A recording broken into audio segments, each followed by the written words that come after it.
கூடாரவல்லி அக்கார வடிசல் சிறப்பு பற்றி தெரிந்து கொள்வோமா?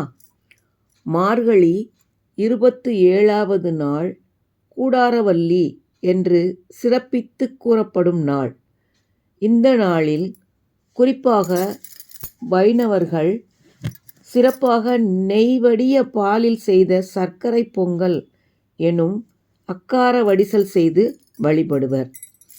ஆண்டாள் பிறந்த ஸ்ரீவில்லிபுத்தூர் ரங்கமன்னார் என்னும் அரங்கனின் ஸ்ரீரங்கம், ஸ்ரீபெரும்புதூர் போன்ற ஊரில் பிறந்தவர்கள்.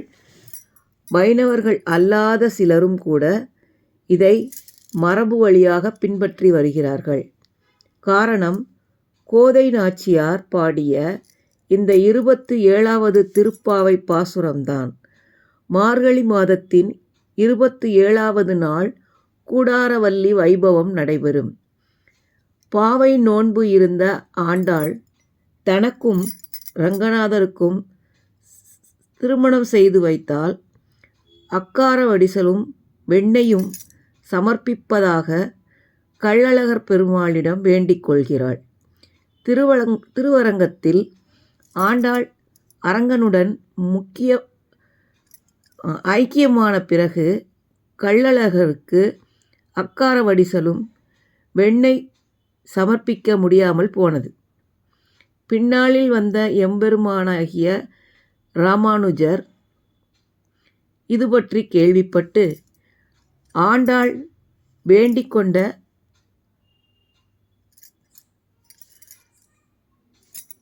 வேண்டிக்கொண்டபடியே அக்கார வடிசலும் வெண்ணையும் கள்ளழகருக்கு சமர்ப்பித்தார்.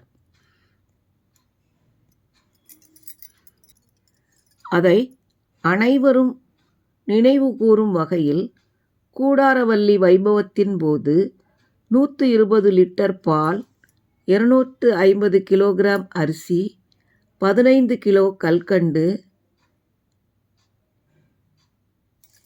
என்ற கிலோ கணக்கில் முந்திரி, பாதாம், உலர்ந்த திராட்சை என எல்லாம் சேர்த்து பல மணி நேரம் சுண்ட காய்ச்சி தயாரிக்கும் அக்கார வடிசலும் வெண்ணையும் நைவேத்தியம் செய்யப்படுகிறது.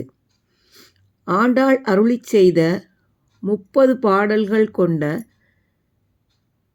திருப்பாவையை ஸ்ரீ கிருஷ்ணருக்கு உகந்த மார்கழி மாதம் அதிகாலை பொழுதில் பாடி 27ஆம் நாள் கூடாரை வெல்லும் சீர்கோவிந்தா என்ற பாடலை பாடி மூடநெய் பெய்து முழங்கை வழிவார என்றபடி பெருமாளுக்கு நெய் நிறைந்த அக்கார வடிசல் நிவேதனம் செய்து அன்னதானம் செய்வது நலமளிக்கும். கூடாரை வெல்லும் சீர்கோவிந்தா, உந்தனை பாடி பறை கொண்டு யாம் பெரும் சம்மானம் நாடு புகழும் பரிசினால் நன்றாக சூடகமே தோள்வளையே தோடே செவிப்பூவே பாடகமே என்றனைய பல்கலனும் யாமணிவோம் ஆடை உடுப்போம் அதன் பின்னே பார்ச்சோறு மூட நெய் பெய்து முழங்கை வழி வார கூடியிருந்து குளிர்ந்தேலோ ரெம்பாவாய். முத்தான 30 திருப்பாவையின் முதல் 10 பாடல்களில் தன் தோழியரை எழுப்பிய ஆண்டாள் 11வது பாடல் முதல் வாயில் காப்போன், நந்தகோபன், யசோதை, பலராமன் என்று அனைவரையும் எழுப்பி 18வது பாடலில் கண்ணனுடன் துயிலிருக்கும் நப்பின்னை பிராட்டியையும் எழுப்பி 19 முதல் 22 பாடல்களில் கண்ணனை துயில் எழுப்புகிறாள்.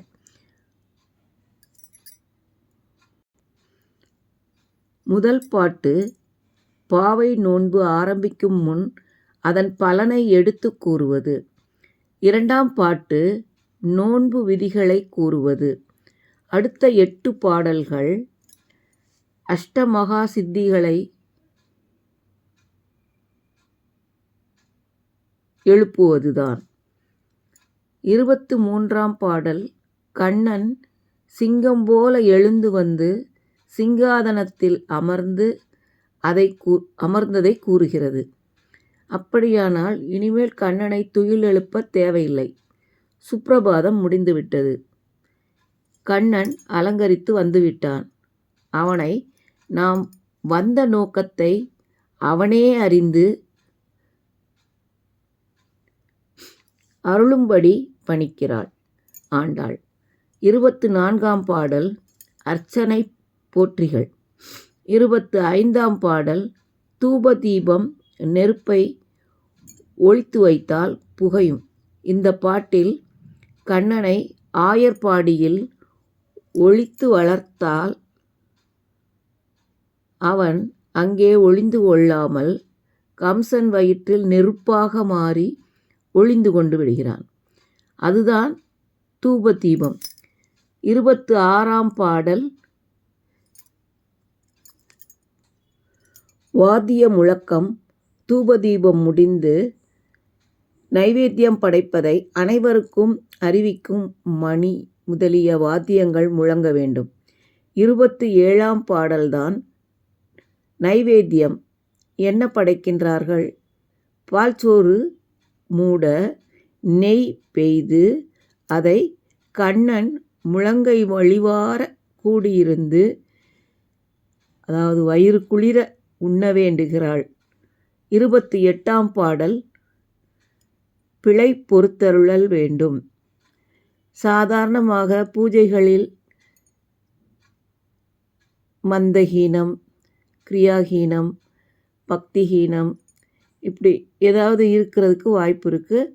அதனால் அந்த ஸ்லோகத்தை சொல்லி அந்த மந்திரங்களில் சொல்கிறதுல ஏற்பட்ட குறைகள், கிரியைகள் செய்வதில் ஏற்பட்ட குறைகள், இதையெல்லாம் பரிபூர்ணமாக மன்னிச்சு அதை ஏற்றுக்கொள்ளணும் அப்படிங்கிற மாதிரி, அது பரிபூர்ணமாகணும் அப்படின்னு வேண்டுறது. அதே போல் சிறுபேர் அழைத்தனவும் சீரியதருளாலே, கண்ணன் சீர்வது கூட ஆண்டாளுக்கு அருள்தான் என்று பொறுத்தருள வேண்டுகிறாள்.